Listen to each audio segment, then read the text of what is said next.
Kenya's technology push leaves investors cold. We'll explain why. Researchers developing Ebola vaccines fast-track human trials in West Africa. And the ideal body type for women seems to take on a life of its own in a new viral video.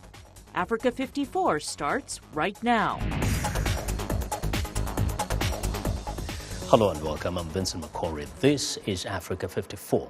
First to West Africa. We are getting reports that Chad's army has crossed into Nigeria in pursuit of Islamist insurgents Boko Haram. A VOA House Service reporter in Nigeria tells us a Chadian contingent has driven Boko Haram militants out of Malimfatori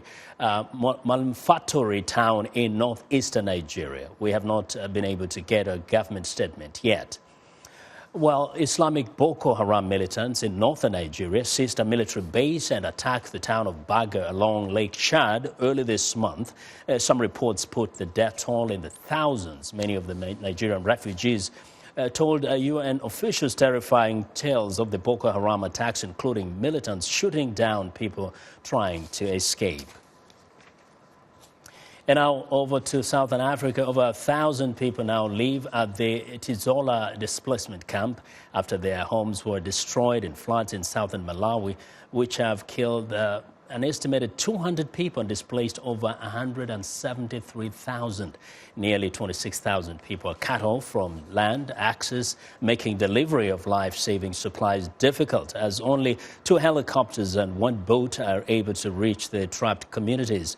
Aid groups say more funding is needed to provide basics such as food, water and sanitation to prevent the spread of waterborne diseases. And now, for more perspective of the dire situation in Malawi, I'm joined via phone from Lilongwe by Rafik Hajat. He's the director of the Institute for Policy Interaction in Malawi. Rafik, please give us a sense of the enormity of this problem in Malawi, where you are. Well, imagine in your mind's eye about 200,000 people who have lost their homes, who are stranded, living in schools and government buildings. Roads have been washed away and floodplains are abounding, where in certain places the bridges have been washed away and you need a canoe to travel from place to place. And the worst affected are the children and the aged, and also pregnant women. The situation is pretty dire. Mm-hmm. The government has put in place a disaster relief committee that is struggling to organize relief efforts, and they've been conducting a needs assessment exercise. Now, Rafik. However, it is taking time to compile the figures, and in the meantime, yes, as you know, hunger waits for no one, and the possibility of death through starvation and waterborne diseases is growing by the day. Now, the Rafik, development partners Rafik, have snubbed the government efforts to channel funds through government, yeah, and most of the funding is being channeled through international NGOs, which again is another challenge because international NGOs tend to have high administrative costs.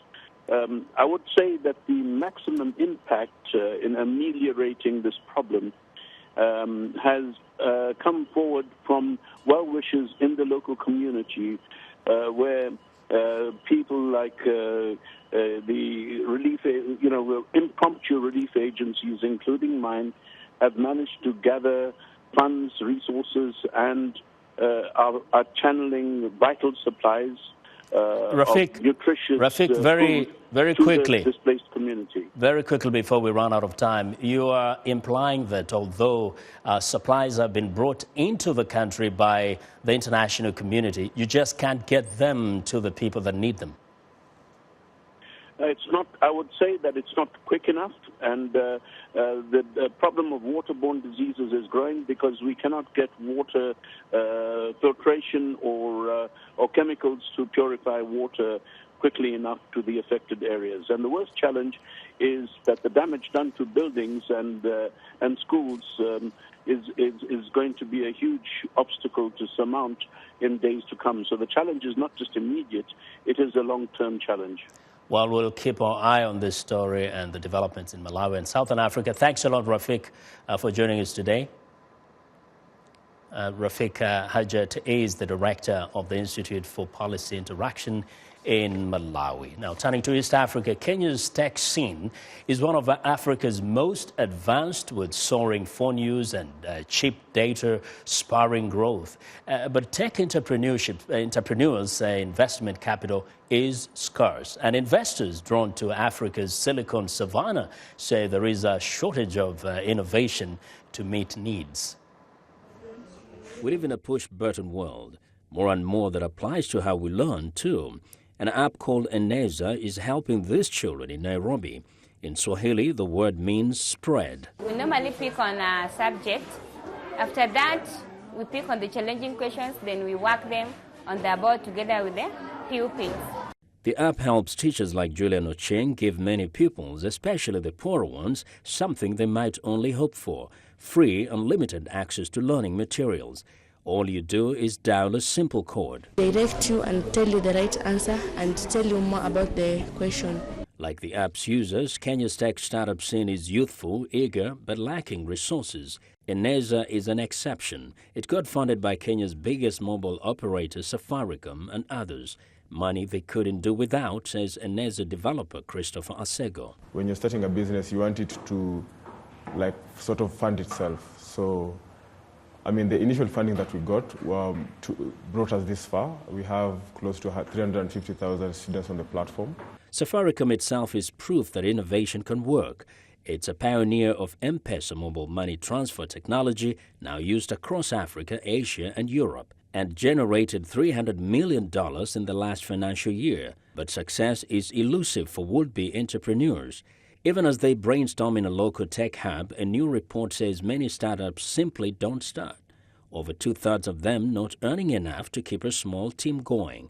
iHub administrator Mugethi Gitau. It comes from, first of all, maybe identifying the right gap into the market and creating the right solution to address that gap, to getting the necessary support. A lack of investment and right ideas to monetize may be the two big problems, but investors should look through them, says Mugethi. Invest your money, invest your mentorship, and I would like to encourage young people to keep innovating. After all, says its fans, with mobile phone use at nearly 80% in Kenya, cheap data and soaring smartphone uptake, Kenya has all the right buttons to push. Well, for some insights on how to navigate the world of entrepreneurship, I'm joined by Teddy Rouge. He's a co-founder of Red Core Money Transfer. Teddy, welcome to Africa 54. Thank you. It's a long time. Thanks for having me. Now, that was, some thoughts there on that in that story. First, what do you make of the idea that there is a shortage of innovation? I don't think there's a shortage of innovation. I think we have to redefine what innovation is. We can't look at innovation on the continent from the perspective of Silicon Valley innovation in that perspective. Innovation in Africa is simply creating tools, digital tools that actually address very local issues and problems. Like M-Pesa was an innovation in terms of making sure the unbanked were banked, or finding ways to easily move money around. And that has been massive to a point where greater than 25% of Kenya's GDP is now flowing through digital means. Mm-hmm. And that creates a lot of follow-on opportunities for other digital tools that can actually happen in the country. Yes. Now, we know kids in Africa, in Kenya, and across, the rest of the continent are really busy innovating. Actually, they don't even listen to these other stories about insufficient innovation. How do they go about getting capital, which usually is the biggest problem, even for not so young people? This is true, and this is a challenge we also facing, is that access to capital. What is happening, you have to put the our innovation landscape into perspective. It was only until about 2011, 2012 when we were really connected to the high-sea undersea cables so that broadband could begin to come down, so that people could actually begin to use digital communications as a way of life. And Kenya took to that like very fast and is able to now be a mobile-first community where, you know, it's Facebook first, it's textbook first, it's smartphones first that are going. It's no longer laptops and that kind of thing. So the community is very young in terms of being digitally savvy and digitally competent. So building tools on top of that requires a large market to be able to uptake. And investors who want to put money into that market want to see a large uptake. And we're just not there yet. That's why places like iHub or Hive Collab in Uganda are really great places to incubate young technologists and really take away that need for large capital, for offices, for salaries and that kind of thing. Actually, I wanted you to talk a little bit to that, the iHubs, this incubator. Do investors come there like to look for young fellows who may need funding? Well, and that's what they're there for. There are almost 30 innovation hubs around the continent, and I think they function as a place to centralize within each country that they are. It centralizes those innovators into one place so that it's easy for investors who are, you know, who understand the landscape and want to come and invest, and to be able to come in and easily find those innovators that are there. And also competitions, like technology competition, pitching competitions, centralize all of that talent so that investors can, you know, have an easier job of finding the great innovations that they want to invest in. And we can expect a lot to come out of Africa, yeah? Indeed, indeed. Well, thanks a lot, Teddy, and we'll surely continue this conversation some other time. Thank you so much. Thanks for joining us. Well, Teddy Rouge is the co-founder of Red Core Money Transfer. Well, the death of Saudi Arabia's king, the collapse of a U.S.-friendly government in Yemen, and a problematic relationship with Israel's leadership are presenting a new set of complications for the Obama administration and its Middle East policy. Not only is the U.S. leader dealing with adversaries in Iran, the Islamic State and al-Qaeda, but is now juggling troubled traditional allies, as White House correspondent Luis Ramirez reports. President Obama had a prickly relationship with the late Saudi King Abdullah, but paying his respects to successor King Salman this week marked a fresh start. Leading a high-level delegation, Mr. Obama traveled to Saudi Arabia at a time when the U.S. is most depending on the kingdom as an island of stability. The Middle East has suddenly become even more complex with the collapse of Yemen's government and the fight against Islamic State militants and al-Qaeda in the Arabian Peninsula. The challenges are reason for the Obama administration to strengthen its ties to the Saudis, who have joined the U.S. in efforts to fight the Islamic State group and AQAP. Before cutting short a visit to India to head to Saudi Arabia, President Obama again ruled out any major deployment of U.S. troops in the Middle East. Our efforts to go after terrorist networks inside of Yemen without an occupying U.S. Army, but rather by partnering and intelligence sharing with that local government, is the approach that we're going to need to take. And that continues to be the case. The alternative would be for us to play whack-a-mole every time there is a terrorist actor inside of any given country to deploy U.S. troops. And that's not a sustainable strategy. Finding a sustainable strategy in a quickly changing landscape is turning out to be a challenge for the Obama administration, says analyst Michael O'Hanlon. Well, I think part of what they're trying to do is just hold on. You know, it's an ugly time in terms of events and many relationships, and I don't think there's any plausible grand vision that's pointing in a happier direction, even if it works out as theoretically projected. And then there is the complex relationship with the closest U.S. ally in the region, Israel, which, like Saudi Arabia, opposes Mr. Obama's efforts to engage Iran in nuclear negotiations and any U.S. moves that could be seen as strengthening Iran. Benjamin Netanyahu, as Israel's prime minister, has always been a guest at the White House, but won't be when he visits in March. U.S. lawmakers invited him to Washington without first consulting President Obama, and the U.S. leader has decided not to meet with him. Former State Department advisor Aaron David Miller says that while political and personal relations are troubled, the relationship as a whole is too big to fail. I don't think, frankly, overall, this is going to affect in any, galactic way the nature of the relationship. Adding to the tensions in the region, Iran-backed Hezbollah claimed responsibility for this missile attack, the aftermath caught on amateur video, on an Israeli convoy at the Israel-Lebanon border Wednesday. Israel responded with airstrikes and artillery fire, raising concerns that missteps by either side could cause yet another conflict to escalate and a potential new headache for the U.S. administration. Luis Ramirez, VOA News, at the White House. We want to know what you think about Africa 54 and the stories we cover. Join the conversation on Facebook. The address is Africa 54. And check out our headlines 24/7 on voaafrica.com. Coming up, fast-tracking Ebola vaccine human trials in West Africa. Stay with us.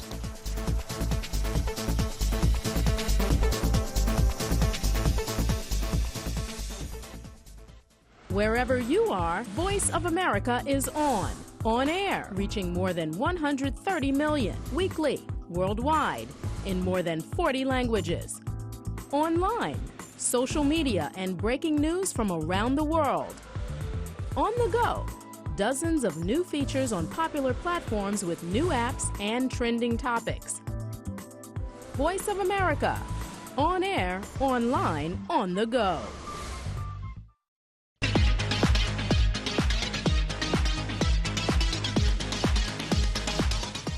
Well, joining us now is Africa 54 health correspondent Lino Madu. What do you have for us today, Lino? Hello, Vince, and hello, everyone. While emergency and medical relief to thousands of people affected by recent floods are underway in Malawi, the flooding, which destroyed thousands of hectares of crops, has raised fears of a cholera outbreak and cases of malnutrition in the southern half of the country. John Mugawa is a nutrition coordinator at the Chikwawa District Health Office. Here in Chikwawa, we have, on nutritionally, we have major three problems. That's stunting, which is rated at 48% as the district, wasting, which is at 11%, for the underweight and under 5 children, which is at 3%. We are expecting a camp like this one to have a lot of maybe outbreaks, like diarrheas and also childhood immunosable diseases, polio, and so on. So what we do is, maybe as a health sector, we have got several departments, and every department is taking a role. Let's say here we have got people who are doing nutrition, they are screening, they are monitoring the growth. We have also people who are immunizing children against childhood killer diseases. And also we have got the environmental department, whereby they are looking at the water and sanitation. And the Weather Service is warning of more heavy rains in coming weeks. Microsoft founder Bill Gates pledged $1.5 billion on Tuesday at the Global Alliance for Vaccines and Immunization, or Gavi, conference in Berlin. Since it was set up 15 years ago in Davos, Gavi has provided vaccine to about 500 million children. 500 million children, indeed. Countries have also pledged some funds, including the British government, with $1.5 billion. Other major donors include the United States and Germany. Gates has now donated $4 billion to Gavi. He says there has been amazing progress in child health, but more remains to be done. These investments we're making today will save almost as many lives in the next 5 years as we've saved in the last 15. The scaling up here really drives the number. This is something that Melinda and I believe in deeply, and we're really inspired that it's become real and the great work that all of you here have contributed to it. So in conclusion, our foundation is pleased to announce our commitment for 2016 to 2020, which is a total of $1.5 billion. In view of the challenge of Ebola, Germany has decided to raise its commitment for the next period to 600 million euros. Others are also doing the same at the moment. so that I think we will reach the 7.5 billion we have targeted. It is estimated that the fresh funds will help save between 5 and 6 million children's lives by 2020. And as the Ebola outbreak slows in Liberia, Guinea, and Sierra Leone, researchers developing vaccines are fast-tracking human trials in West Africa, fearing they may never get to prove their products work. This United Kingdom-based volunteer just received the first dose of an experimental vaccine against Ebola. Okay, that's it.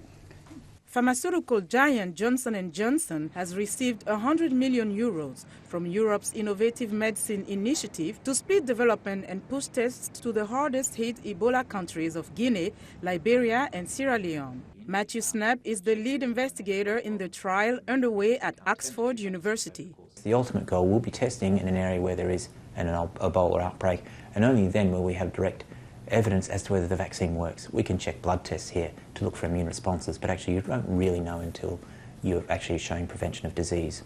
If the disease has gone away, that's going to be more challenging.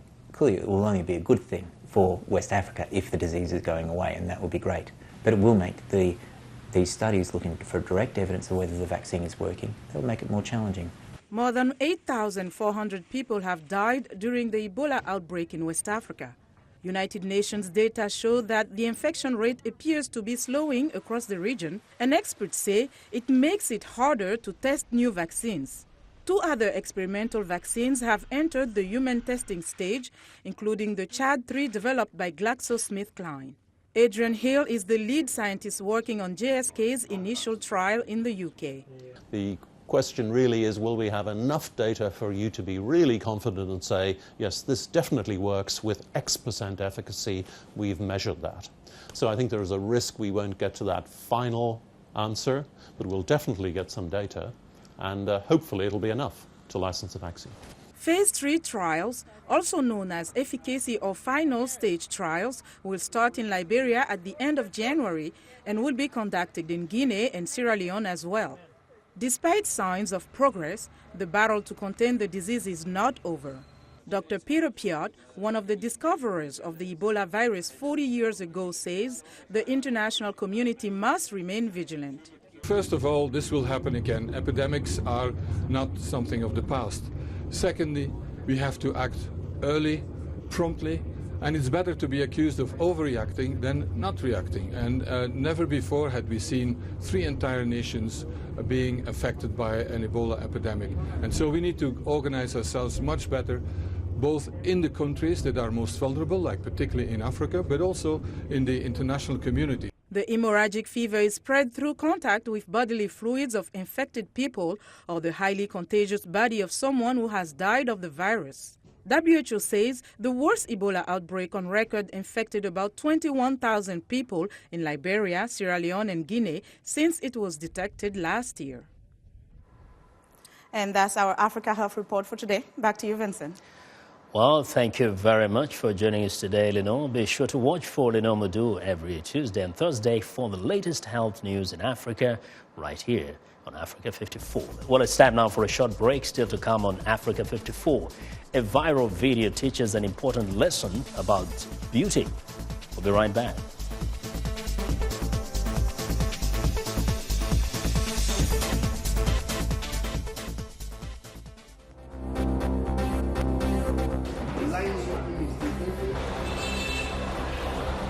It will cost millions, but nothing like the cost of another outbreak.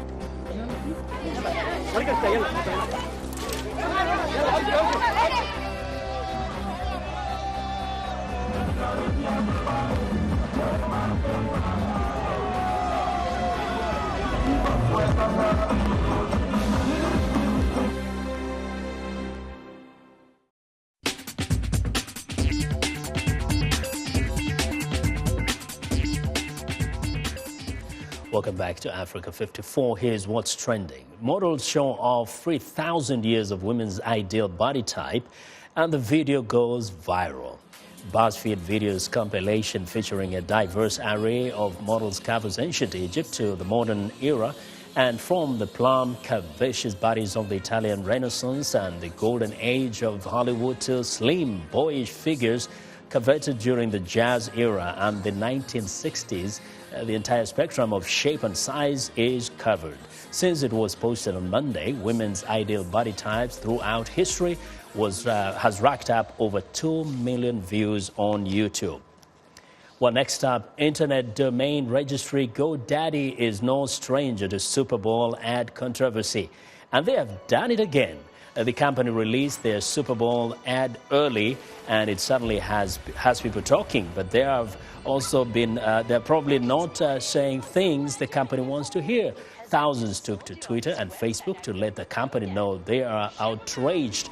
The commercial titled Journey Home features a cute puppy that is being separated from its family on its journey home. When you find out the owners are happy to see the puppy because they just sold it on a website built using GoDaddy, outrage ensued, and GoDaddy has pulled the ad. Well, speaking of controversial Super Bowl ads, there's a lot of talk about this next one. Model Charlotte McKinney bears almost all in a daring new Carl's Jr. commercial that will air on the west coast of the U.S. during the Super Bowl. The racy clip advertising the fast food chain's new all-natural burger features the gorgeous blonde walking through a farmer's market seemingly naked while covered by cleverly placed fruits and vegetables, and of course ends with a shot of her taking a big bite out of the sandwich. And that is what is trending today. Well, that's our show for today. Be sure to watch Africa 54 on our website at voaafrica.com. For more news, tune in to VOA's evening radio show, Africa News Tonight, at 1800 UTC, and in the mornings to Daybreak Africa between 0300 and 0600 UTC, Monday through Friday. Thanks a lot for watching from all of us here in Washington. Have a good night.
We are able to touch on things that are important to people on an everyday basis. Hello and welcome. I'm Vincent McCory. This is Africa 54.